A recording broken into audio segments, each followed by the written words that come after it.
ओम नमो भगवते वासुदेवाय। ओम नमो भगवते वासुदेवाय। ओम नमो भगवते वासुदेवाय। श्री कृष्ण गोविंद हरे मुरारे, हे नाथ नारायण वासुदेव। श्री कृष्ण गोविंद हरे मुरारे, हे नाथ नारायण वासुदेव।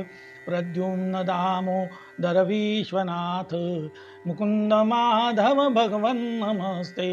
प्रद्युम्न दामोदर विश्वनाथ, मुकुंद माधव भगवन नमस्ते।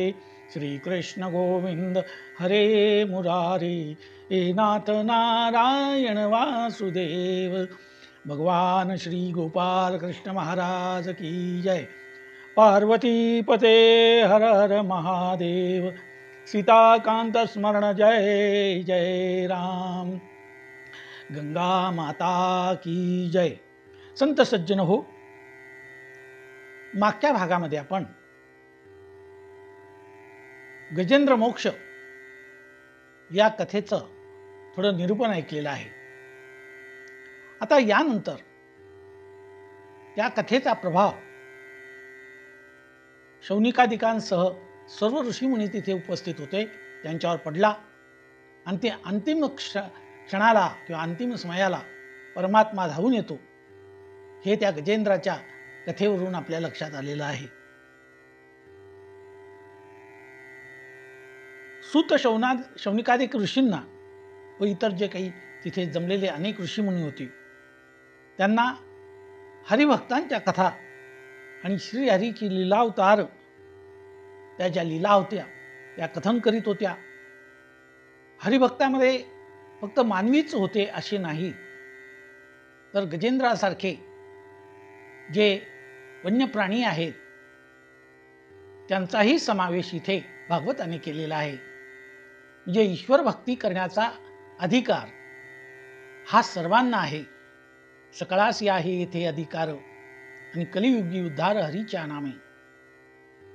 सर्वजण त्या कथामृतामध्ये न्हाऊन निघत होते आणि ते अमृतपान सर्वच्या सर्व आनंदाने करीत होते। श्रीमद भागवती शुकोक्ती, श्रवणे पठने मुक्ती। श्री हरिपदी भक्ती, प्रेमाने ओवाळू तुझ आरती। श्रीमद भागवती। त्या भागवताला, श्रीहरीच्या कथेला, भागवत हा ग्रंथ नाही, ते केवळ शब्द नाहीत, ते केवळ श्लोक नाहीत, तर ती प्रत्यक्ष परमात्म्याची शब्दरूप विभूती आहे। कारण भगवान इहलोक सोडून जाताना प्रत्येक अक्षरामध्ये आपली शक्ती अंश रूपाने ठेवून गेलेली आहेत। म्हणून श्रवणे पठने मुक्ती, आणि तिला भक्तीची जोड आहे, ज्ञान वैराग्याची जोड आहे। म्हणून भागवत हे अत्यंत श्रेष्ठ असं एक साधन मानवासाठी आपल्याला शुकदेवांनी, व्यासांनी, सुतांनी उपलब्ध करून दिलेलं आहे। त्यानंतर शुकदेवांनी तामस मनुचा भाऊ रैवत याच्या मन्वंतरामध्ये जे काही ज्ञान होतं, योग होती, साधना होती, त्याची माहिती सांगितली। या रैवत मन्वंतरामध्ये शुभ्र नावाचे एक ऋषी होते। जसे मन्वंतर बदलत तसे सप्तर्षीही बदलत, इंद्रही बदलत, त्यांची नावंही बदलत। तर या रैवत मन्वंतरामध्ये सप्तर्षांमध्ये शुभ्र नावाचे एक सप्तर्षी होते आणि त्यांच्या पत्नीचं नाव होतं विकुंठा, आणि तिच्याच उदरी भगवान श्रीहरी वैकुंठ या नावाने देवाने अवतार धारण केला आणि लक्ष्मीला प्रसन्न करण्यासाठी त्यांनी वैकुंठाची निर्मिती केली, वैकुंठ धामाची रचना केली। असं हे परमात्म्याचं पवित्र असं वैकुंठ धाम या रैवत मन्वंतरामध्ये भगवंताने निर्माण केलेलं आहे। त्यानंतर चाक्षुष याचं 6वं मन्वंतर सुरू झालं. या मन्वंतरामध्ये वैराज नावाचे ऋषी आणि त्यांची पत्नी संभूती हिच्या उदरी भगवंताने अजित या नावाने अवतार धारण केलेला आहे. या मन्वंतरामध्ये कासवाच्या रूपाने कूर्मरूप अवतार घेऊन भगवंताने समुद्र मंथनात देव आणि असुर, देव आणि दानव यांना सहाय्य केलं आहे. तोच हा कूर्मावतार होय. आता या समुद्र मंथन आणि कूर्मावतार ही जी काही कथा होती, ही कथा ऐकण्याची उत्सुकता राजा परीक्षितांना झाली आणि ही कथा शुकदेव महाराजांनी आपल्याला कथन करावी. ती कथा ऐकण्यास राजा परीक्षित अधीर झालेले आहेत. शुकदेवांनी नंतर कथा सांगायला सुरुवात केली. समुद्र मंथन होण्याच्या आधी दैत्यांनी, असुरांनी देवतांचा पराभव केला. त्यांच्या तीक्ष्ण हत्यारांनी त्यांना ठार केलं. कित्येक देव मरण पावले आणि या युद्धामध्ये देवांचा पराभव झाला. देवांचा पराभव होण्याचं कारणही असं आहे की एकदा इंद्राने दुर्वास ऋषींचा अपमान केला.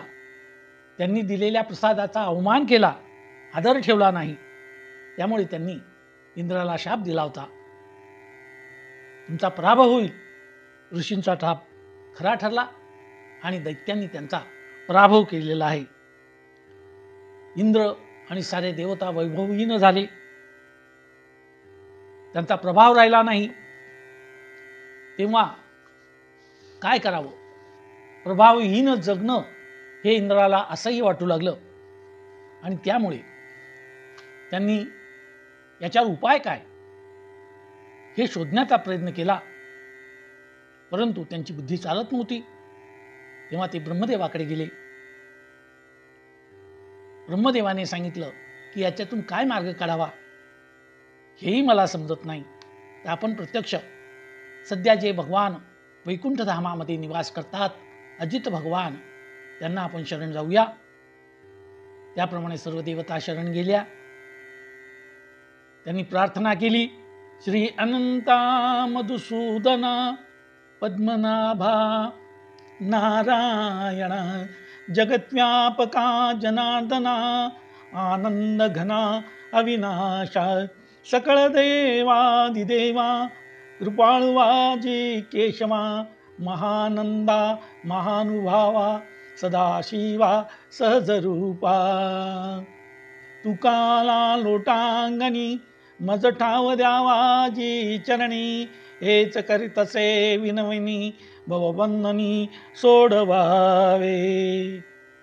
सर्व देवतांनी त्या भगवान अजिताची प्रार्थना केली. भगवान विष्णू प्रसन्न झाले आणि देवतांसमोर प्रकट झाले. त्यांचं ते कोटी सूर्यासारखं जे तेज होतं भगवंताचं, देवांना सहन होईना. भगवान शिवानी प्रार्थना केली आणि सांगितलं की भगवंता, तुमचं ते हे प्रखर तेज आम्हाला सहन होत नाही. तेव्हा देवाने, परमात्म्याने सौम्य रूप धारण केलं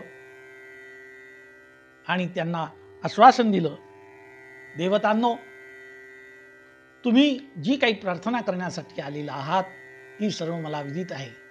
न सांगता कळे तुझं अंतरीचे गुज, आता तुझी लाज तुझं देवा. देवाला सांगावं लागत नाही, कारण परमात्मा सर्व जीवांच्या अंतर्यामी त्याची वस्ती असते. आता सध्या असुरांनी तुम्हाला प्रभावहीन केलेलं आहे, परंतु याचं कारणही असं आहे की असुरांना एवढी शक्ती का आली आहे, तर सध्याचा जो काळ आहे हा असुरांवर या काळाची कृपा आहे. अजून तुमच्या अभ्युदयाची, तुमच्या प्रगतीची वेळ आली नाही. काळ हा सध्या असुरांना, दैत्यांना अनुकूल झालेला आहे. तर माझं असं मत आहे की हे देवतांनो, तुम्ही असुरांशी, दैत्यांशी, राक्षसांशी आता युद्ध करू नये. त्यांच्याशी संधी साधावी, त्यांच्याबरोबर संधी करावी, समेट करावा. त्याचं कारण असं असतं, एखादं मोठं कार्य करायचं असेल आणि आपल्याकडून शक्य नसेल, एकट्याला शक्य नसेल, तेव्हा शत्रूचीही मदत घ्यावी असं बुद्धिमान लोक सांगतात. तेव्हा तुम्ही असुरांशी मैत्री करा, त्यांचं सहकार्य मागा आणि आपलं कार्य साधून घ्या. आणि तुमचं कार्य साधल्यानंतर पुन्हा तुम्ही त्यांच्यापासून अलग होऊ शकतात. परंतु सध्या आता तुमच्या बाजूने काल नाही. आता त्यांच्या बाजूने काल, कर्म आणि स्वभाव हा असुरांच्या बाजूने आहे. तेव्हा आता तुम्ही क्षणाचाही विलंब करू नका आणि तुम्हाला आता अमृत प्राप्त करून घ्यायचं आहे. अमृत प्राप्त करणं ही सर्वात मोठी कामगिरी तुम्हाला करायची आहे. हे अमृत असं आहे की याच्याने मृत व्यक्ती सुद्धा जिवंत होऊ शकते, एवढा हा याच्यात प्रभाव आहे. परंतु हे मृत व्यक्ती जिवंत होईल हा जरा एक विचार वेगळा आहे. हे देवलोकातला आहे, हा विषय देवलोकातला आहे. देव दानव हे देवांमध्येच त्यांची गणना आहे, कारण ते कश्यपांचे पुत्र आहेत. देवही कश्यपांचे पुत्र आहेत, दानवही कश्यपांचे पुत्र आहेत. आणि तो काळही हा पुराण काळ आहे, त्याची फुटपट्टी आता लावू नये. तेव्हा तुम्ही अमृत हस्तगत कसं होईल याचा विचार करा.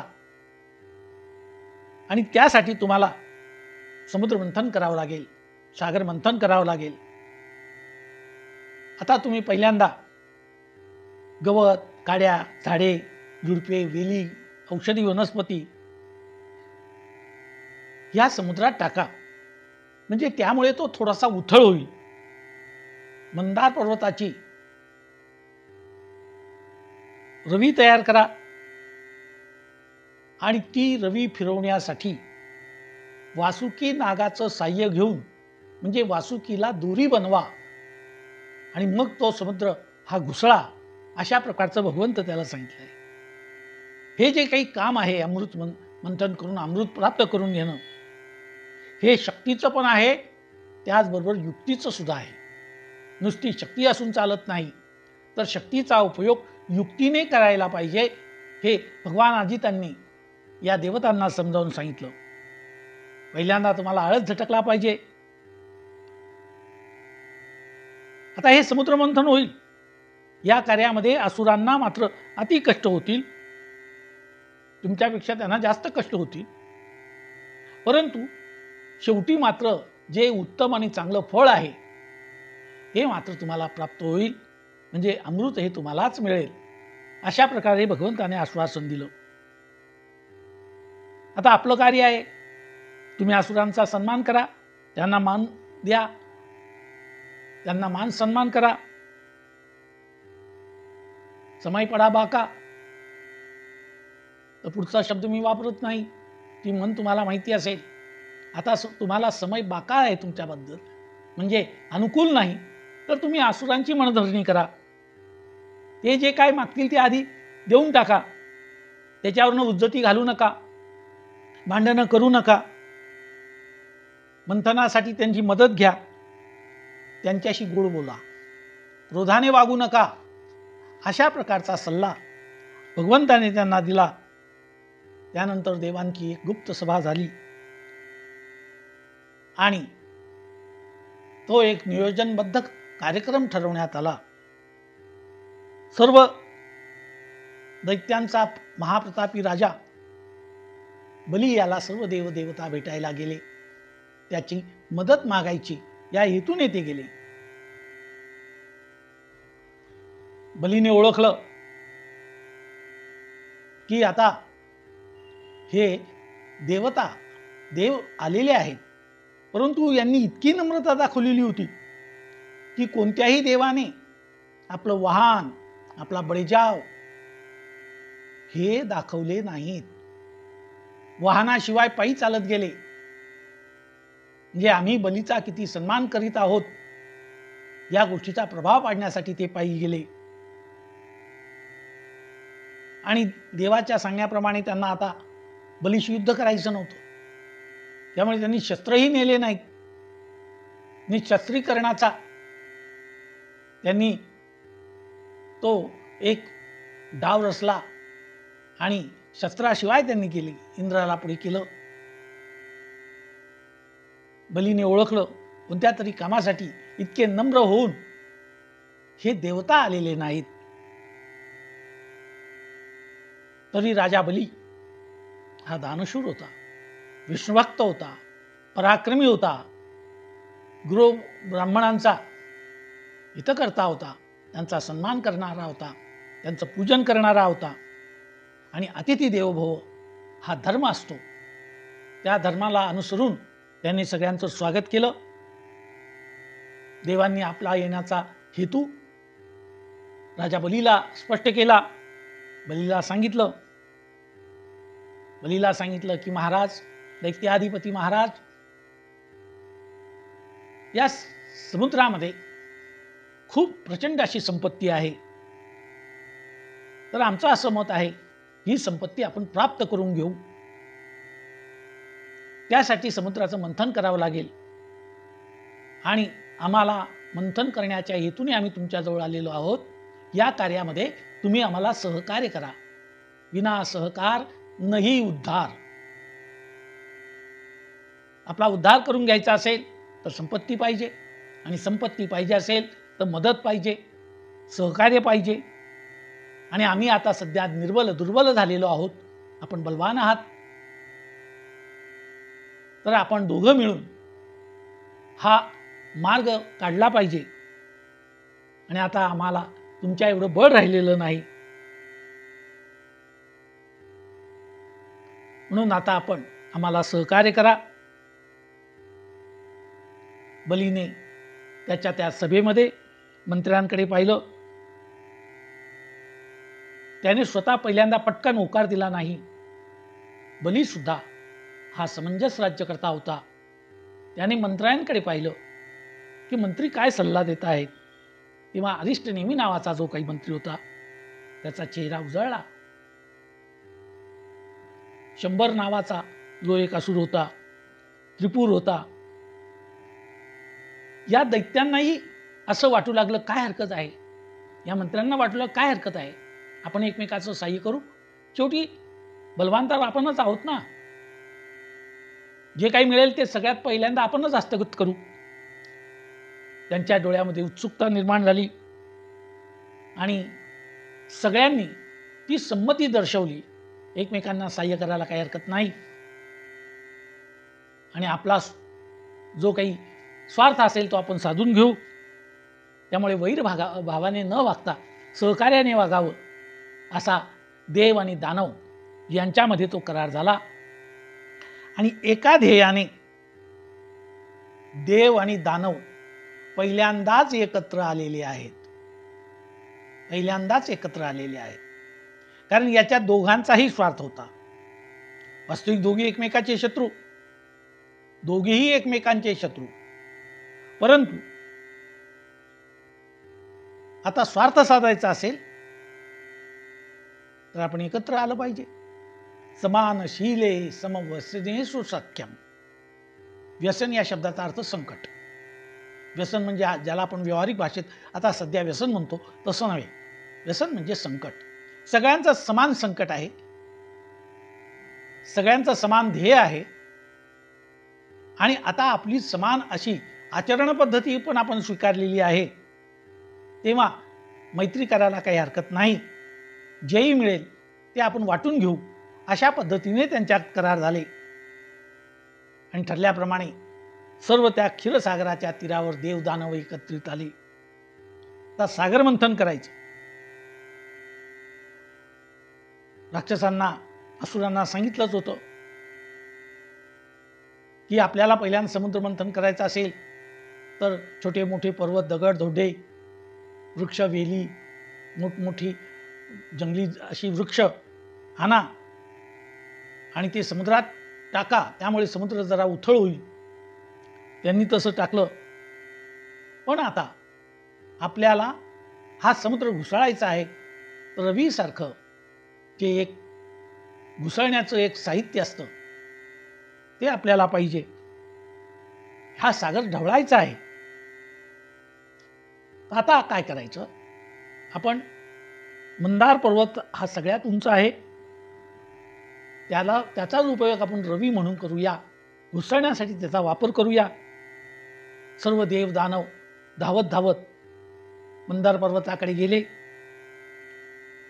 मोठ्या कष्टाने आणि मोठ्या हिमतीने प्रयत्नाने तो पर्वत हलवला. ढकलत ढकलत समुद्रापर्यंत आणण्याचा प्रयत्न केला. आता मंदार पर्वत होता.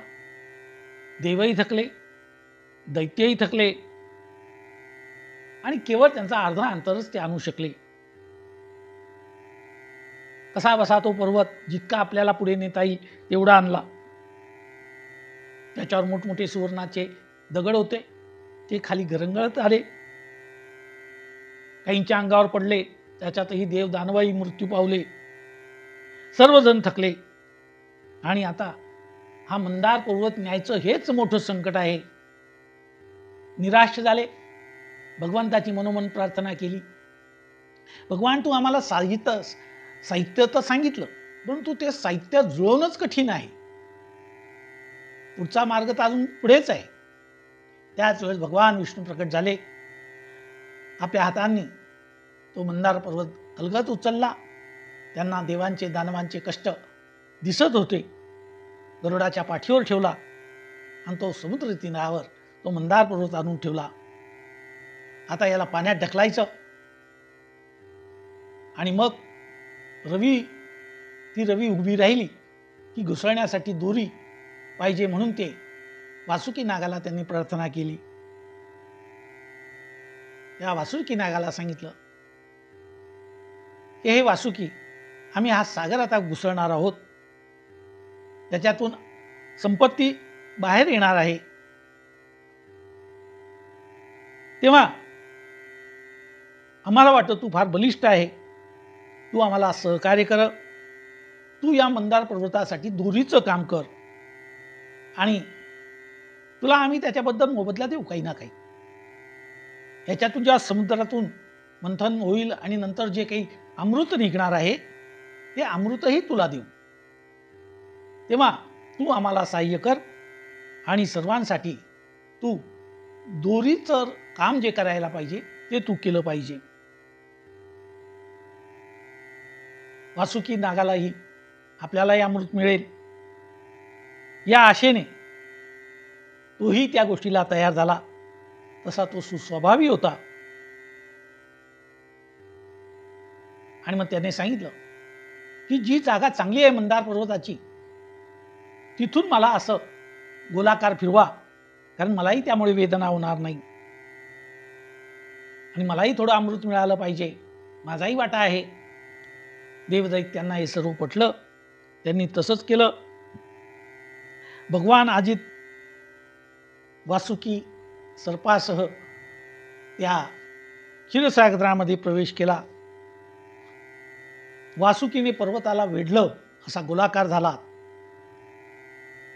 त्याच्या एका बाजूला शेपूट व दुसऱ्या बाजूला तोंड होतं.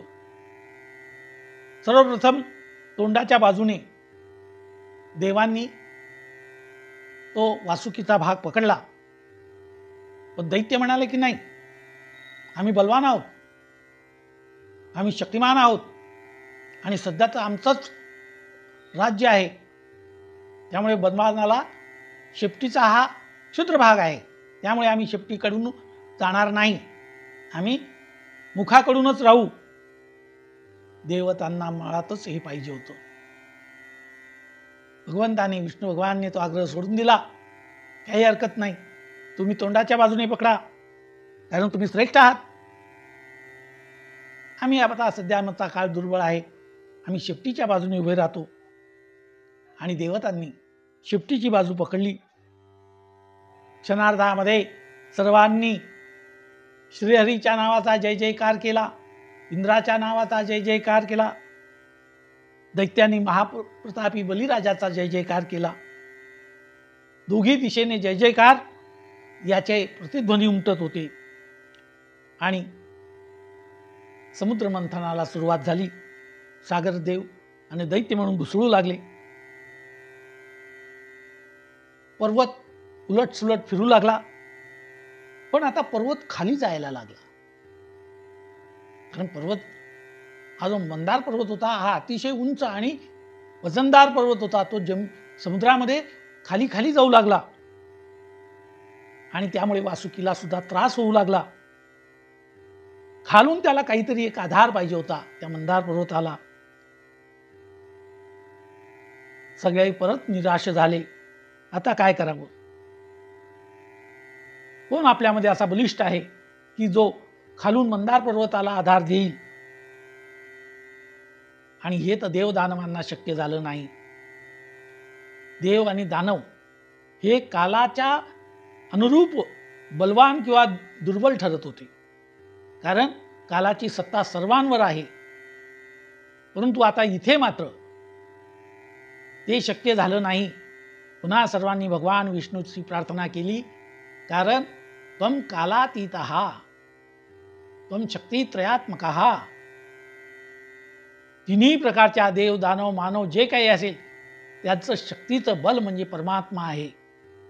भगवंताची प्रार्थना केली आणि यांच्या प्रार्थनेच्यासाठी आणि यांच्या कल्याणासाठी भगवंताने कूर्मरूप धारण केलं. भगवान कूर्मरूप नारायण की जय. कूर्मनारायणाय नमः. कूर्मनारायणाय नमः. कूर्मनारायणाय नमः. आणि भगवान समुद्राच्या तळाशी गेले आणि तो आपल्या पाठीवर त्यांनी पेलून धरला. कासवाची पाठ अत्यंत कठीण असते. भगवंताचं हे रूप कूर्मरूप अतिशय विशाल होतं आणि हाच भगवंताचा कूर्म अवतार होय. समुद्र मंथनाच्या वेळेस देवदानवांच्या मदतीसाठी आणि मंदार पर्वताच्या तोलून धरण्यासाठी हा कूर्म अवतार भगवंताने धारण केला. हा मंदाराचल वरती आला. देवदानवांनी पुन्हा वासुकीच्या साह्याने समुद्र मंथन करायला सुरुवात केली. आता इकडे असं झालं, जेव्हा समुद्र मंथन सुरू झालं तेव्हा त्या वासुकीला थोडासा ताण पडत असे. त्यामुळे त्याला त्रास व्हायचा. त्यामुळे त्याच्या मुखातून नाकातून डोळ्यातून विषाचे फुत्कार, भयानक विष त्याचे फुत्कार उडू लागले आणि त्या विषाचा दैत्यांना अति त्रास होऊ लागला. आणि मग त्यांना पश्चाताप झाला की आता बोलून काय फायदा, आपणच आग्रह धरला होता मुखाकडेचा, आता बाजू पलटवता येणार नाही. ते त्याच्यात होरपळू लागले. देवांनाही थोडाफार त्रास झालाच, परंतु ते शेपटीकडून असल्यामुळे त्यांना एवढा काही त्रास झाला नाही.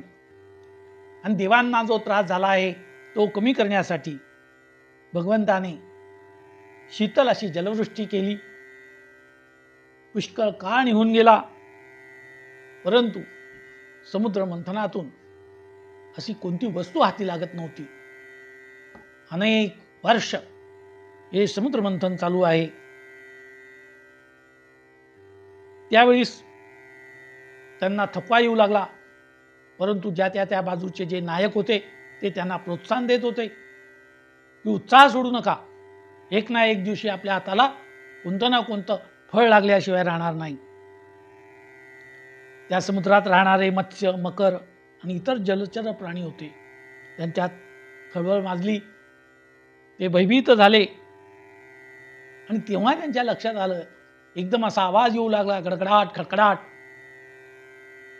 आणि काहीतरी वरती येत आहे त्या समुद्रातून, त्या क्षीरसागरातून. हे त्यांच्या लक्षात आलं. आणि एकदम ओरडले, आले रे, आलं, काहीतरी आलेलं आहेस, आपले प्रयत्न निष्फळ झालेले नाहीत. काय आलं, काय निघालं? समुद्र मंथनातून पहिल्यांदा काय निघालं? सर्वप्रथम निघालं ते हलाहल नावाचं विष, भयानक विष. आता हे विष पाहिल्यानंतर सर्वांनी कपाळाला हात लावला. अरे भगवंता, हे काय झालं? आम्ही तर अमृताची इच्छा केली आणि पहिल्यांदा काय निघालं? तर हे महाभयंकर असं हलाहल नावाचं विष. सर्वजण निराश झाले. आता हे हलाहल तर वरती आलं, आता याचं काय करायचं? हे हलाहल विष काय करायचं? सगळ्यांना प्रश्न पडला. सर्व सृष्टी जळून भस्म होते की काय, अशी भीती निर्माण झाली. सर्वजण भयभीत झाले. विष असा जसा त्या सोड्याच्या बाटलीतून जसे फवारे बाहेर पडतात तसं ते उडू लागलं, जिकडे तिकडे पसरू लागले. काहींनी सांगितले की जाऊ द्या, हे प्रयत्न सोडू द्या, हे असं हलाहल आणि याच्यासाठी आपण काही करत नाही. पण आता काय करायचं? निराश तर व्हायचं नाही. देवतांचंही ठरलं. देवतांनी राक्षसांना सांगितलं, असुरांना, निराश होऊ नका, पण हे हलाहलाचं काय करायचं? हे तर सर्व पृथ्वी जाळून टाकेल, सर्व सृष्टीचा नाश करेल. मग सर्व प्रजापतींसह देवता शरण गेले. कोणाला? तर भगवान शंकरांना शरण गेली. मोठ्या कळकळीने त्यांनी भगवान शिवांची प्रार्थना केली. भगवान, आमच्यासाठी तुम्ही हा जो पहिला प्रसाद आहे तो ग्रहण करावा. कारण जी वस्तू पहिली निघते ती देवाला अर्पण केली जाते. आपण बाजारातून आणलेलं पहिलं फळ असेल त्या मोसमातलं तर पहिल्यांदा देवापुढे ठेवतो. भगवंता, आम्हाला या समुद्रमंथनातून जे पहिलं फळ मिळालं ते म्हणजे हे हलाहल. आता हे पहिलं मिळालेलं फळ हे शिवार्पणमस्तु. भगवान, हे फळ आम्ही तुम्हाला अर्पण करत आहे. या हलाहलाने देवतांनी सांगितलं की सगळेच आम्ही संत्रस्त झालेलो आहोत. आमच्यावरील हे संकट आता तुमच्याशिवाय दूर कोणीही करणार नाही आणि आपण कृपा करून त्रैलोक्याचं रक्षण करा, त्रैलोक्याला वाचवा. हर हर महादेव शंभो काशी विश्वनाथ गंगे. हर हर महादेव शंभो काशी विश्वनाथ गंगे. काशी विश्वनाथ गंगे. हर हर महादेव शंभो काशी विश्वनाथ गंगे. भगवान, जगाच्या कल्याणासाठी आपण हे हलाहल घ्यावं आणि जे काय करायचं असेल ते करून टाका. आम्ही तुम्हाला हे सांगत नाही असं करा का तसं करा. शेवटी भगवान हे भोलेनाथ आहे.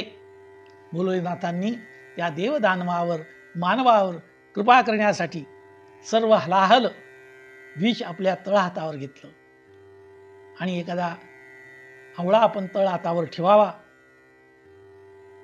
तसं ते विष त्यांनी हातावर ठेवलं आणि जगतरक्षणासाठी श्रीराम जय राम जय जय राम, ओम श्रीराम जय राम जय जय राम. प्रभू रामाचं नाम घेत त्यांनी हलाहल विष प्राशन केलं. हे हलाहल विष होतं. त्याचा परिणाम भगवान शंकरावर सुद्धा झाला. त्यांचा कंठ हा काळा निळा पडला. परंतु त्यांचा काळा निळा पडलेला कंठ हे भगवंताने ते भूषण ठरलेलं आहे. देवी दैती सागर मंथन पै केले, त्या माझी अवचित हळहळ जे उठले, ते त्वा आसुरपणे प्राशन केले, निळकंठ नाम प्रसिद्ध झाले.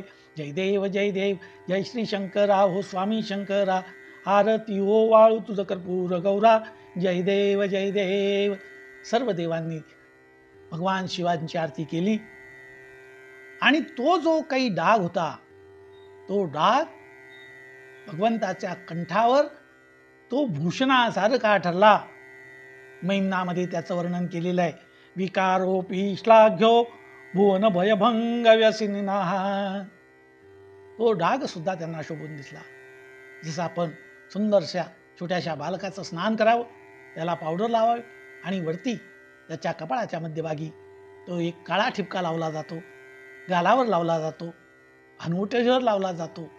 त्या डागामुळे, त्या काळ्या डागामुळे त्या बालकाची शोभा अधिकच खुलून दिसत असते. तसे भगवान खुलून दिसले आणि सर्व देवदेवतांनी त्यांना वंदन केलं. शिव भोळा चक्रवर्ती, त्याचे पाय माझे चित्ती.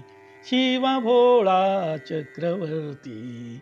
तो भोलानाथ विषप्राशन करताना थोडंसं विष भूमीवर पडलं. ते पडलेलं विष सर्प, विंचू, कीटक व जे काही इत्यादी प्राणी आहेत त्या विषारी प्राण्यांनी, विषारी वनस्पतीने ग्रहण केलं. त्याच्यासाठी भगवंतांनी त्यांना अनुमती दिली की हे प्राण्यांनो, हे वनस्पतींनो, तुम्ही हे विष ग्रहण करा. अशी परवानगी दिल्यानंतर भगवान शंकराच्या अनुमतीने ते विष या प्राण्यांनी ग्रहण केलेलं आहे. आता भगवान विषप्राशन केलं. देवदानवांच्या संकटाचं निवारण झालं. त्यामुळे त्यांच्यामध्ये अधिकच उत्साह दाटून आला. चला, पहिलं संकट टळलं आणि पुन्हा त्यांनी नव्या जोमाने समुद्रमंथनाला सुरुवात केली. समुद्रमंथनात त्यावेळेस बाहेर आली ती कामधेनू. नंतर आता ही कामधेनू आहे, हिचं जे पंचगव्य आहे हे यज्ञासाठी महत्त्वाचं असतं, म्हणून ऋषींनी तिचा स्वीकार केला. त्यानंतर उच्चश्रवा नावाचा पांढरा शुभ्र अश्व बाहेर आला. बलीने सांगितलं की हा मला द्या. राजा हा अश्वावर शोभून दिसतो आणि म्हणून दैत्यकुलाचा अधिपती बली याने तो उच्चश्रवा नावाचा हा अश्व स्वीकारला. त्यानंतर ऐरावत नावाचा हत्ती बाहेर आला, त्याचा स्वीकार इंद्राने केला.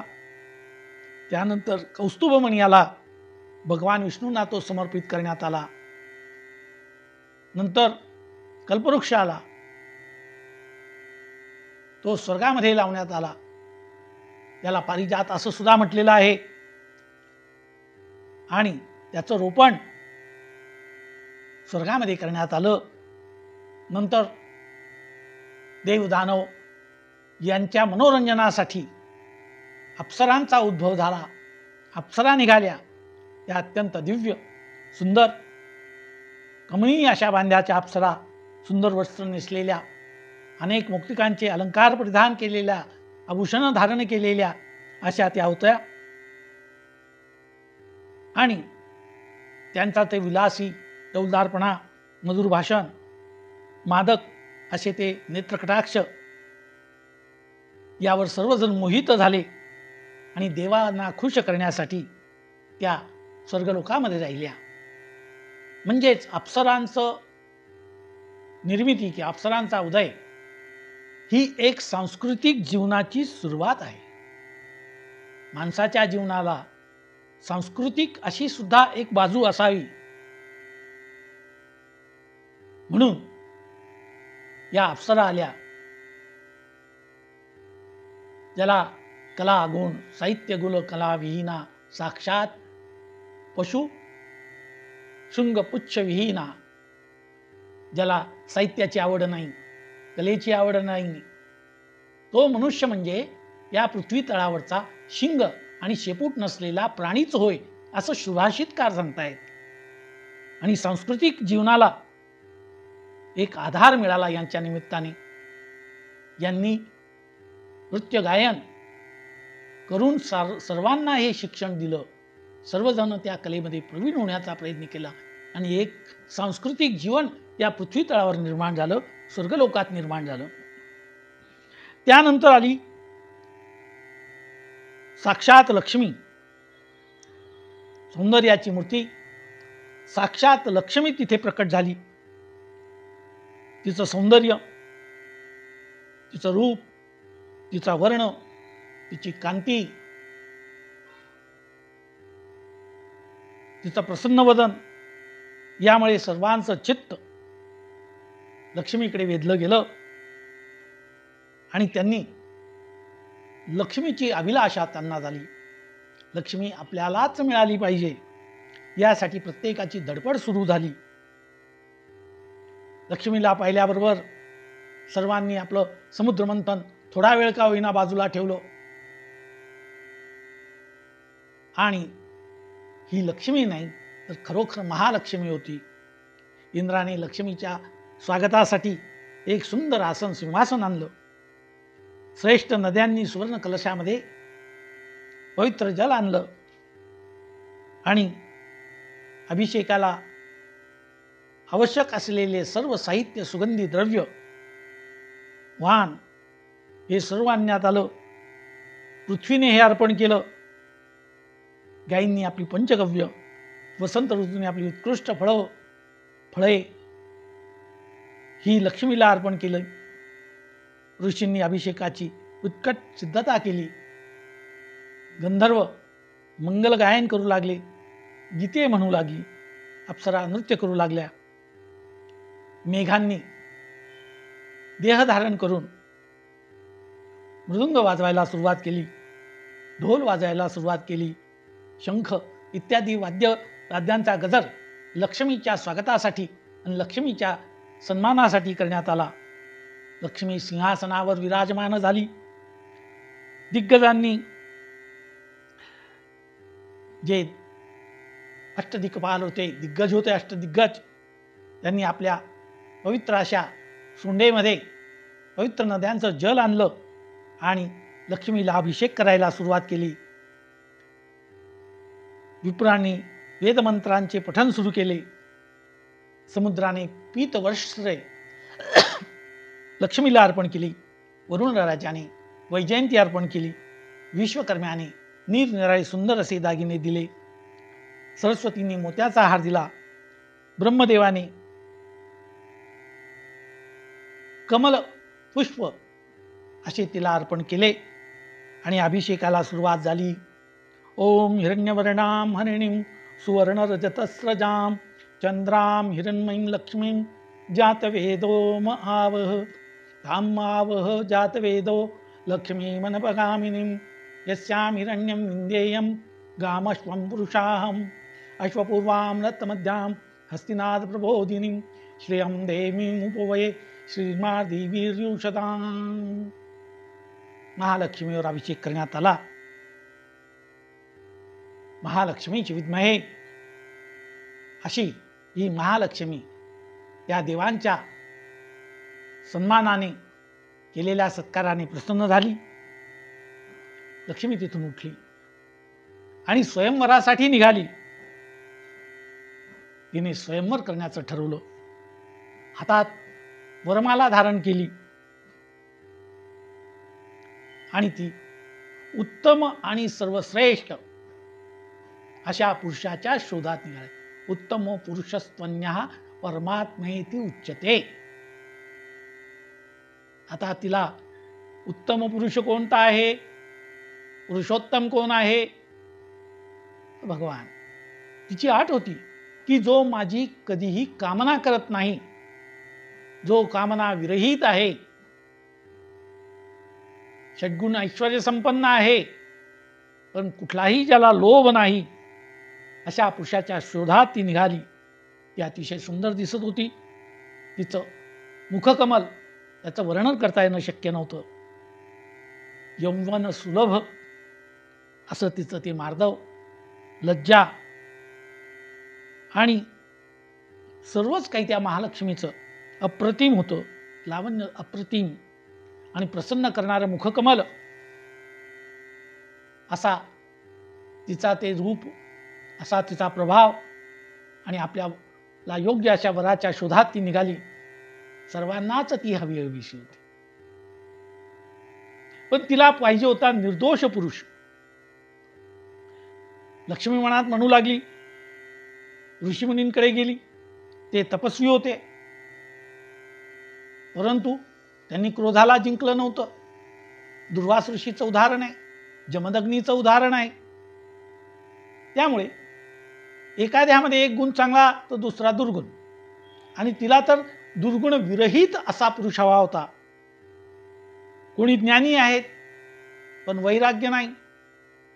ज्ञानाच्या गप्पा मोठ्या मोठ्या, लोका सांगे ब्रह्मज्ञान, आणि आपण स्वतः मात्र कोरडा पाषाण, असेही ते ज्ञानी तिला दिसले.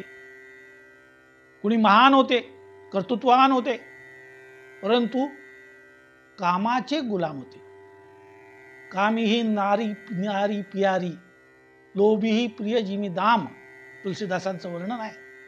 त्या प्रकारे कुणी महान होते पण कामी होते, काही लोभी होते. लक्ष्मीने साऱ्यांचा शोध घेतला पण तिच्या लक्षात कोणीच येत नव्हतं. मग काय करावं? तेव्हा ती शोध घेत घेत तिच्या मनामध्ये विचार आला की भगवान महाविष्णूंशिवाय या जगामध्ये कोणीही श्रेष्ठ नाही. ती त्यांच्याकडे गेली.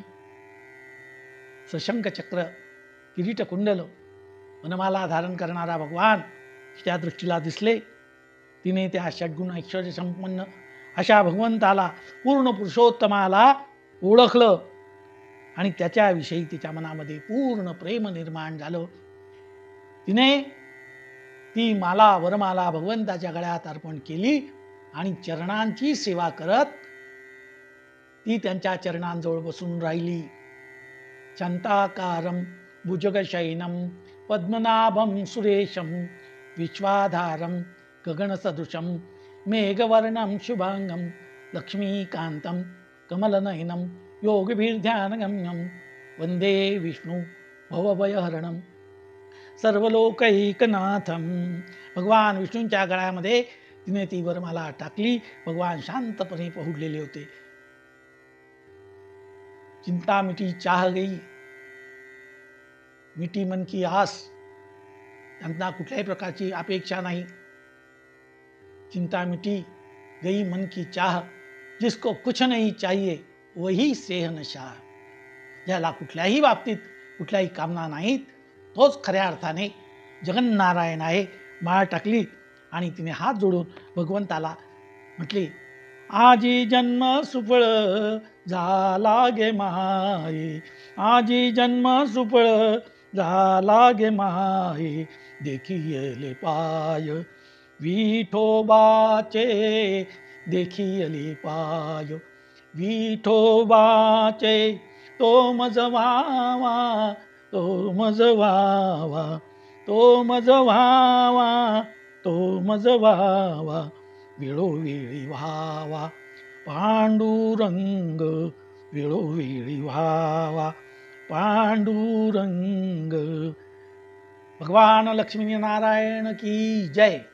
वरमाला भगवंताच्या गळ्यात घातली आणि भगवान महाविष्णू आणि महालक्ष्मी यांची जी जोडी होती ती अत्यंत शोभून दिसत होती. सर्वांच्या डोळ्याचे पारणे फुटले. महालक्ष्मीच विद्महे विष्णुपत्नीच धीमहि तन्नो लक्ष्मी प्रचोदयात. महालक्ष्मीच विद्महे विष्णुपत्नीच धीमहि तन्नो लक्ष्मी प्रचोदयात. श्रीमन्नारायण श्रीमन्नारायण श्रीमन्नारायण नारायण नारायण. श्रीकृष्ण गोविंद हरे मुरारे, हे नाथ नारायण वासुदेव, प्रद्युम्न दामोदर विश्वनाथ, मुकुंद माधव भगवन नमस्ते. भगवान श्री गोपाल कृष्ण महाराज की जय. पार्वती पते हर हर महादेव. सीताकांत स्मरण जय जय राम. गंगा माता की जय. भारत माता की जय. नमो नारायणा, नमो नारायणा, नमो नारायणा.